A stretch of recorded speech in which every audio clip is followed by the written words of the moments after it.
Rising people, sending love and light to all those that are listening to this podcast.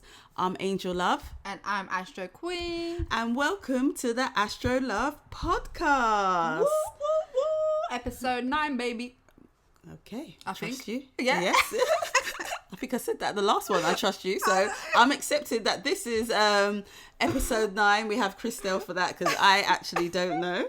So this is a place where we explore astrology, spirituality, numerology, psychology, and sharing all our experiences and giving you tips and tools to how to navigate your day-to-day life. Mm-hmm. Yeah. So in this podcast today, we are talking about the eclipses. Yeah, of course. And we are also going to give a little shout out to Black History Month, which I think is important. So we're going to do that today, which is very good. So I'm really looking forward to this podcast. Mm-hmm. First of all, I'd like to start with a little quote. And this quote is, I think it's just a reminder to us all. Mm-hmm. And it goes like this. Never abandon your vision. Keep reaching to further your dreams. And that is by Benjamin Banneker. And you will hear a little bit about him a bit later on in the podcast.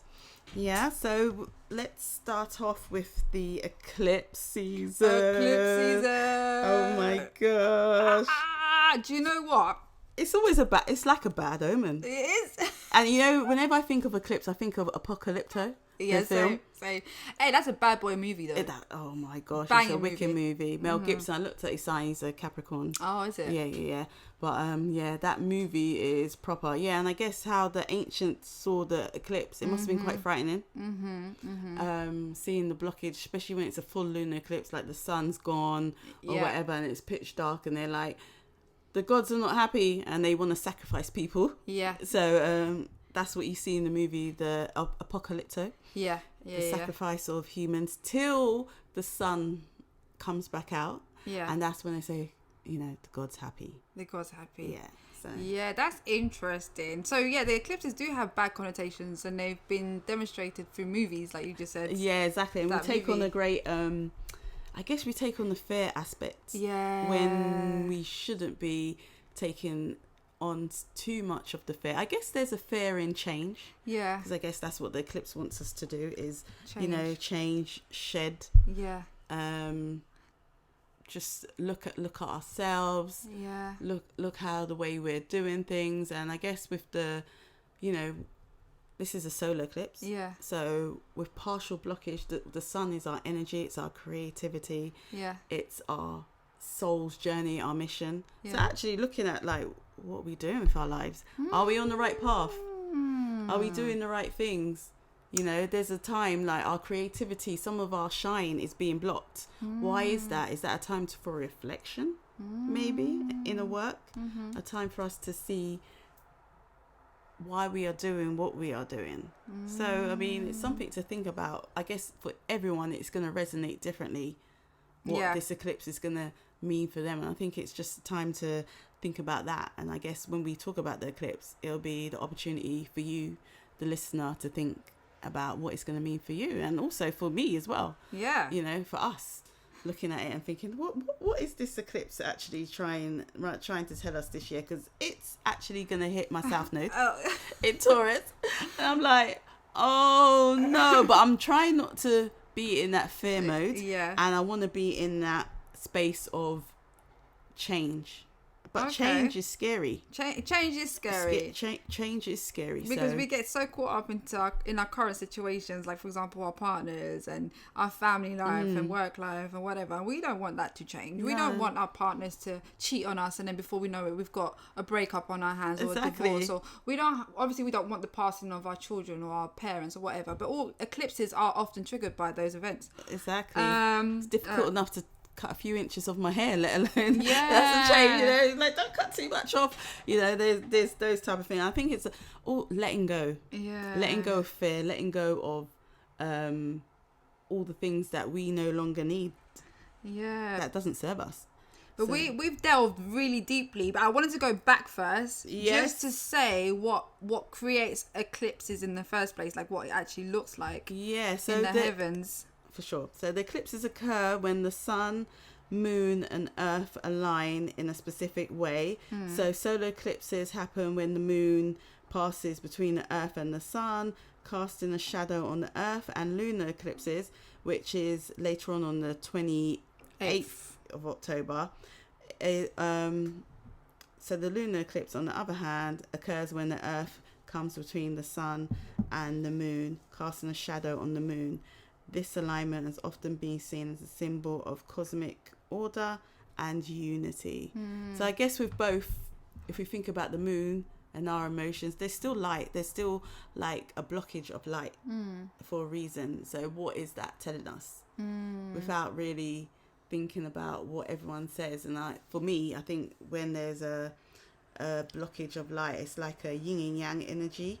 So it's like half light, half dark. And who are we? Because we both have negative and positive energy within us. Yeah. So it's like, what side are we on? Are we on the dark side? Are we on the lighter side? Maybe it's a time for us to center ourselves and get back to zero. Maybe. I don't know. Interesting perspective. Interesting for myself. What about you? What do you think for you, the eclipse? Do you have any fears or? Yeah. Well, the one so there's a new moon solar eclipse on the 14th, right? Yeah. So and that's hitting Kieran's sun bang on the his birthday's on the 16th. That's irrelevant, but anyways, his sun is in the 12th house, so the house of isolation. And I just want to say the solar eclipse is at 21 degrees of Libra. Yeah, exactly. And Kieran's sun is at 22 degrees of Libra, so it's bang on. So I did catch myself thinking like, oh damn, like,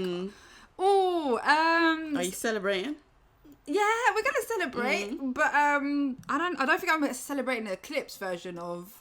Well, exactly. So there's no rituals on the eclipse and all that kind of stuff. No. I'm gonna keep observant, and I'm gonna try not to be fearful because it's the sun. That's his vitality. Yeah. So it makes me wonder whether he's gonna get sick or he's gonna be forced into isolation in some way. But it's also a new moon energy, so I don't know. Something new is gonna happen for him. So it's gonna be quite interesting how his life is geared towards another direction. So yeah, but that also comes with a growth in myself and a level of maturity, because I used to see eclipses as this doom and gloom event.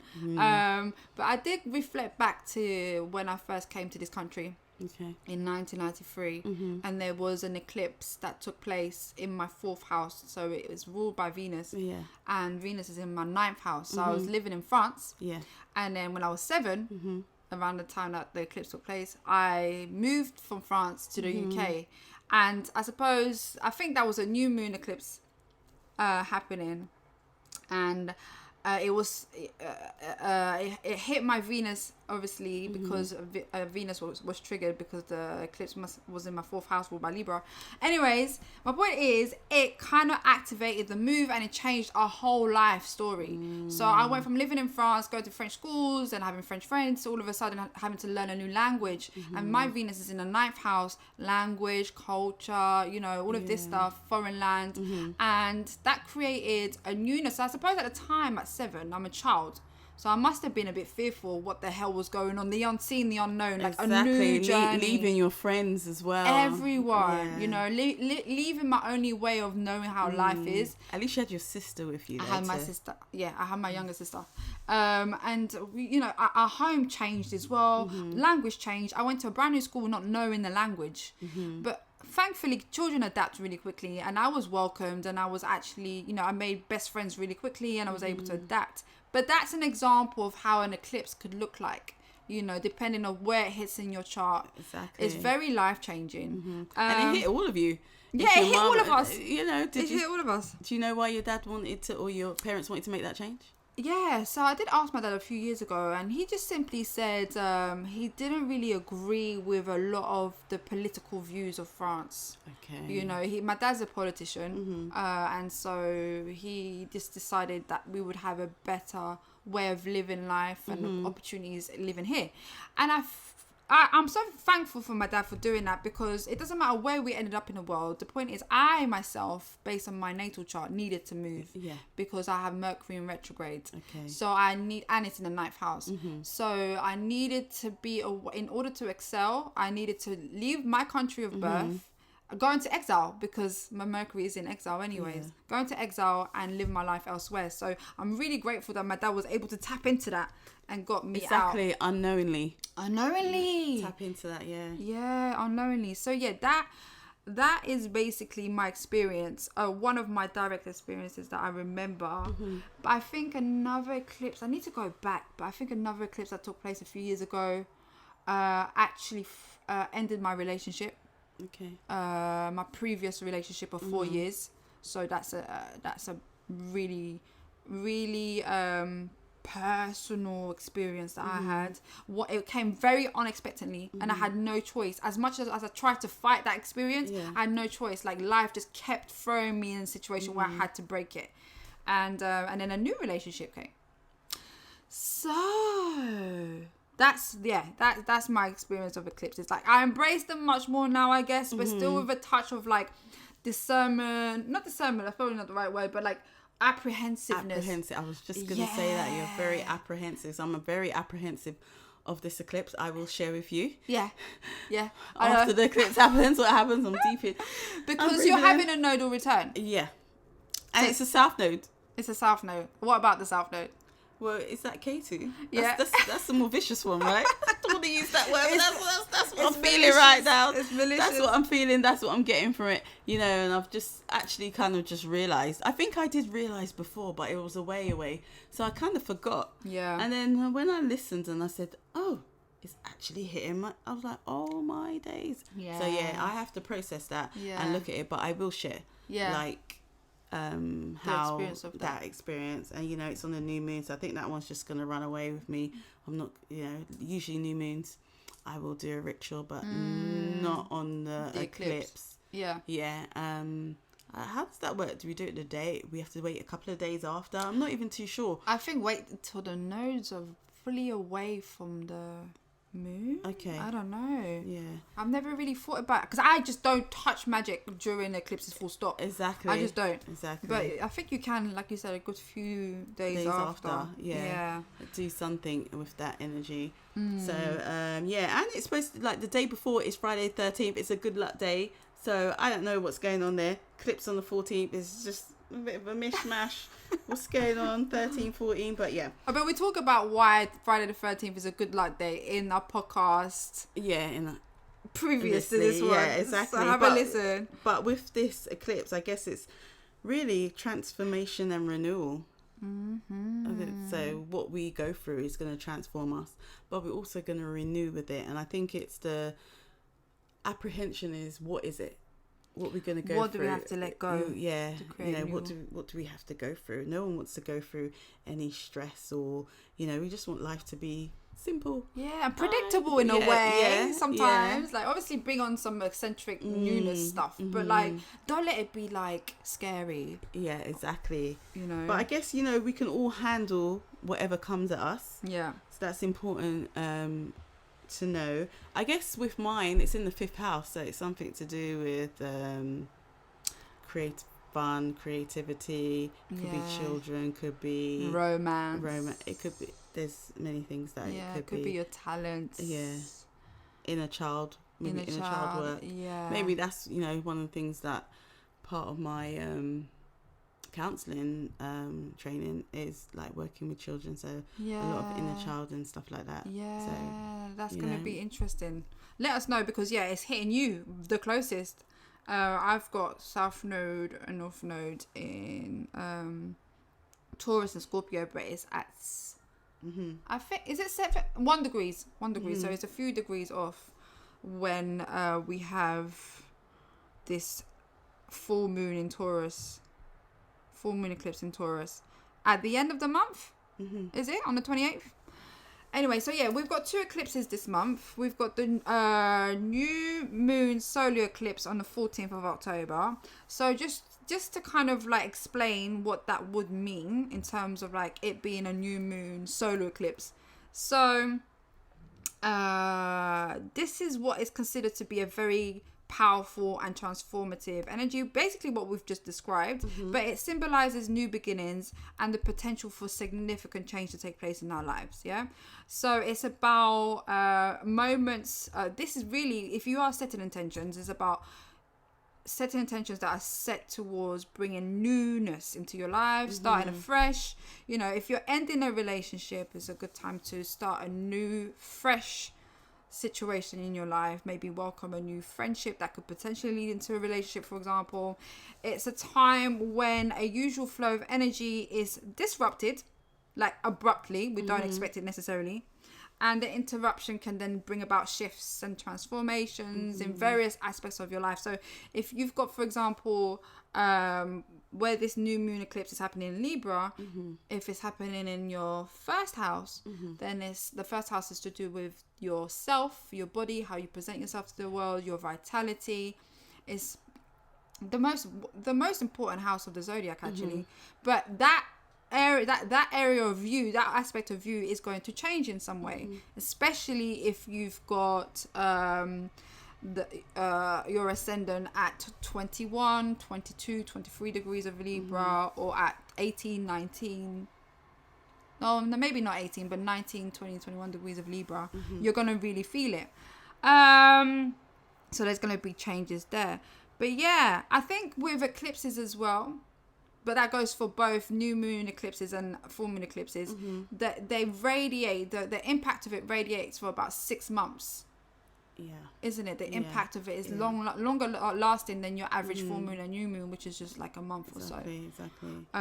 So the duration of that is long. So that also in itself tells you that the events that take place are big, huge, and significant. And it could take up 6 months, you said, or up to 18 months, whatever. Yeah. That's true, actually. Up to 18 months.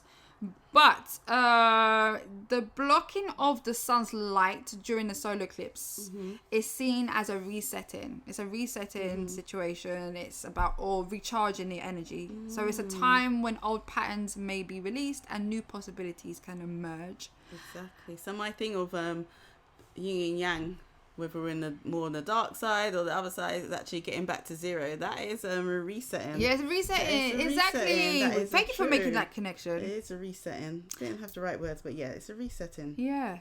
And then we've got the full moon lunar eclipse on the 28th of October. And that's in Taurus at 5 degrees. And that's the one that you are having a lunar return. A lunar node return or a nodal return. And this is where the earth comes directly between the sun and the moon, casting its shadow on the moon. So that's what creates a full moon lunar eclipse. So full moons anyways are quite intense because this is where we see the moon in its full glory, and it creates, emotional tensions and things arise that may have been hidden or suppressed or put to the side or whatever. Anyways, when it's an eclipse that's involved in the full moon, it's even more so intensified. The energy is very humongous, very big, and again, it's about huge radical changing in our lives. But this time, it's rather than welcoming in, it's about endings and closures. So shutting the door of whatever situation has taken place. But again, letting go of what no longer serves you and releasing old patterns, and it's very transformative. So very good for shedding old habits and belief systems and situations that hinder personal growth. So for example, if you've got this full moon eclipse in your second house, the house of money and personal finances, your values and whatnot, then that's going to go through a transformation. It could be that the way you currently make money is no longer the way that will serve you moving forward. You need to change and reorientate the way you make money. Or it could be that your values change and completely transform. So you might value, I don't know, really beautiful pieces of jewelry, but then later on when this eclipse hits, you're like, actually that no longer makes any doesn't make me happy anymore. I don't value it as much. Exactly. And you find something else that you value and make money from. So interesting, very interesting. But eclipses are global events, and they impact certain countries more than others, depending on how they hit the actual country. So it's always interesting to see the actual charts for the individual countries and see how they are impacted by the eclipses. And yeah, I don't know if you wanted to add to that, but yeah, I think, just as you said, the eclipses are for self-reflection, meditation, and I guess there's, with the change that's going to happen, it's setting new intentions and thinking about what areas do you want to change and where do you want to look in the house that it falls in and think about, okay, if this is going to hit there, what is it telling me? Yeah. What is now a time for? And I guess with all of this, with our birth charts, there's a season and a time for everything. So I guess the eclipse is hitting my fifth Taurus my node. So there's a change. It's time. It's just a time. Everyone's going to have their time at one point in their life. So it's just my time now. You can't control I can't get away from it. But have you anything more to say on the eclipses? Not really, but I think I look forward to your feedback though. Yeah, like in the next month or so maybe you would have noticed something. Definitely. I'm sure I have. But just to conclude, the eclipses are captivating events that have captured the imagination of humanity for centuries. So where it was a time of sacrificing people, we no longer do that. No, we've kind of realized it's something else. So we're more pleasant now. But it is something that people look out for and want to see. Yeah. So it is like a big event, eclipses, especially if it's like a full solar eclipse or something. Do you remember one? I do. And I went outside and I remember there was like, don't look at it, don't look directly at it because you get some sort of sunspot in your eyes. I remember being outside and it got dark and everyone was looking up. Yeah. So I do remember glasses. Remember wearing glasses? I didn't wear glasses, so I didn't really look at it. I was just like looking at the corner of my eye, kind of thing, looking not directly, but just kind of, and I saw. But at that time, I didn't really appreciate. Like I didn't know anything about eclipses. I wasn't into astrology then. Exactly. But I do remember. I do remember it getting dark and everyone was like looking up. You can feel it in the air what everyone was feeling. And just to say that the eclipses, they remind us of the profound interconnectedness of the universe. So how we're connected, and whether you see eclipses as opportunities or for personal transformation or simply marvel at their beauty, that's something for us all to think about. And just to end with, knowing that we are all connected and that we should definitely take a look at our birth charts and see where the eclipse is falling for us so we can understand before it hits, kind of get an idea in this area you're going to find something, and just prepare yourself. Prepare yourself for change, and don't be too fearful. Just have like some backup, meditate and think about things, and maybe think about things that you do want to change in that area of life and see if that's what happens. It's all about your mindset and how you mindset how you think about life. If you are accepting that you don't have complete control over your life and the direction it goes, then it shouldn't create so much anxiety. The beauty of life is letting go. Exactly. And eclipses really remind us of the need to do that. So and all the experiences shape us. They do. So it makes up our character. So it will serve us. It will serve us. The experience. But I'm gonna have to say, these couple of eclipses that are happening in October have nothing to do with me. I'm just merely a spectator. Then I'm not getting personally hit. You're not getting, but you're thinking about Kieran. Though. It's on your mind. It's on my mind. All right, can't escape it fully. But cool. Thanks for that. That was interesting. What are we doing now? So now we are gonna look at I guess it's Black History Month. Oh yeah. So, big up. Black History is not a month, but this is a time that's signalled where it's celebrated. We appreciate it. So on that note, we have both looked at 2 people, one person each, and just to kind of as a reminder of some of the great things people have done from African descent, even though they're, I guess there's a troubled time. Yeah. But slavery is not the beginning of our, Black history. It's a part of it. Yeah. But it's not the main thing. So I think that's important to say and remember. Yeah, and remember, and don't forget the people. Yeah. What they done, because if we don't remember them, who will? Yeah. So it's important, not just at Black History Month, but throughout your life, to keep digging and searching and learning about people, because when people pass on, they want to be remembered. Yeah, legacy, man. Yeah, so this is a really good time to remember people. Yeah, I agree. Do you want me to start with mine? Yeah, you can. Okay, cool. Well, I was doing a bit of research and I came across a lady named Alice Coachman, and she was actually an American athlete, and I found that really interesting just by her name, Coachman, and the link, her association to being an athlete and being part of the Olympics. Yeah. Coachman. I mean, we call coaches, well, sportsmen, coaches, whatever. Anyways, you get what I'm saying. So that's what drew me to her. She was born on November the 9th, 1923 in Albany, Georgia. And she became the first Black woman to win an Olympic gold medal. But she was best known for her track and field. Track and field, so she was a runner. Anyway, she achieved this historic feat in 1948 Summer Olympics here in London. So anyways, at the age of 24, she was quite young, she won the gold medal in the high jump, setting both Olympic and national records with her impressive performance.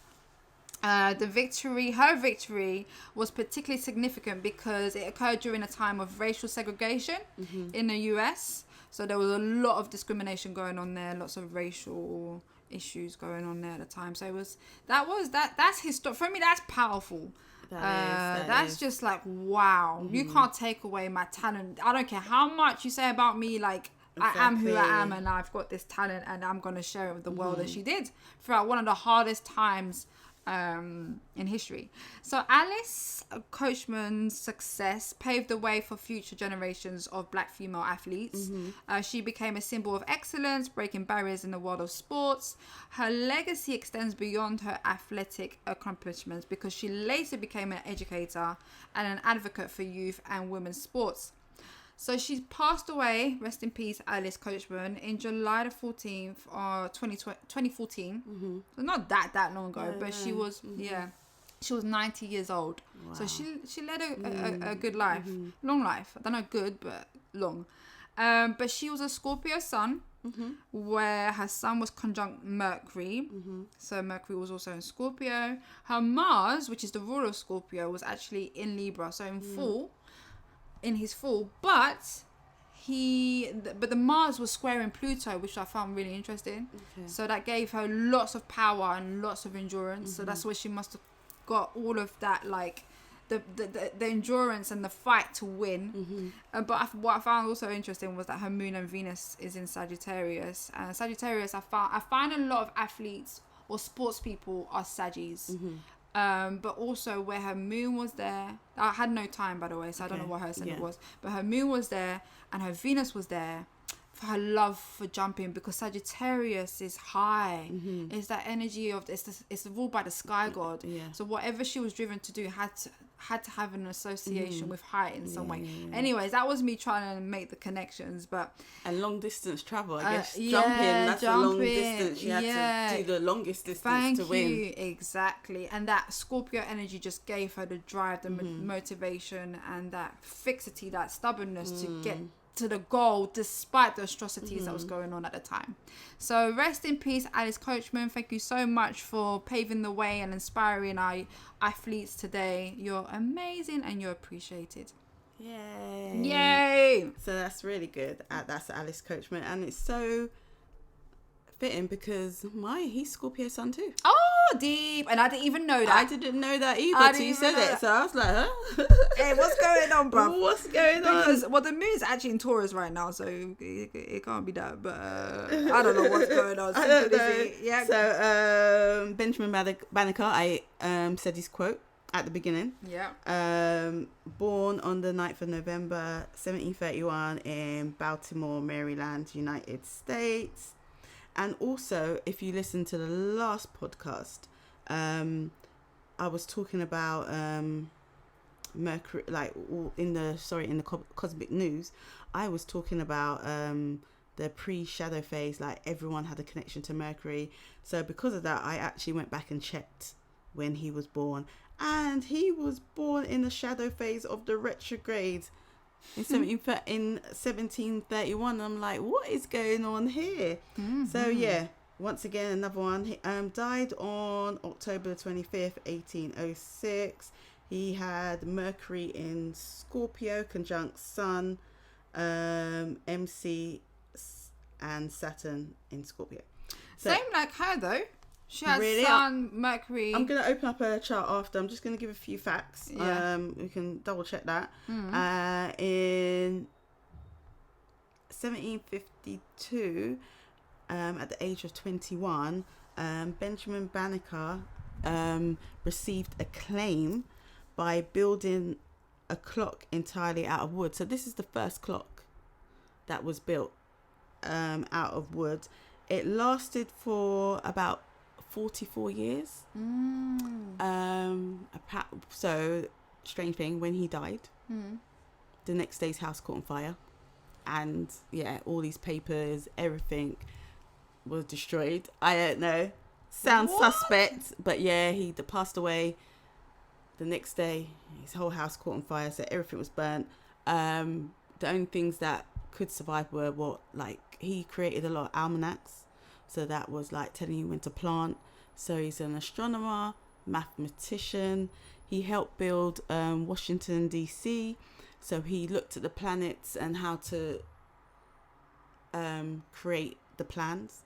So navigation, like with the heavens, like that's how they created it. So he is used for that.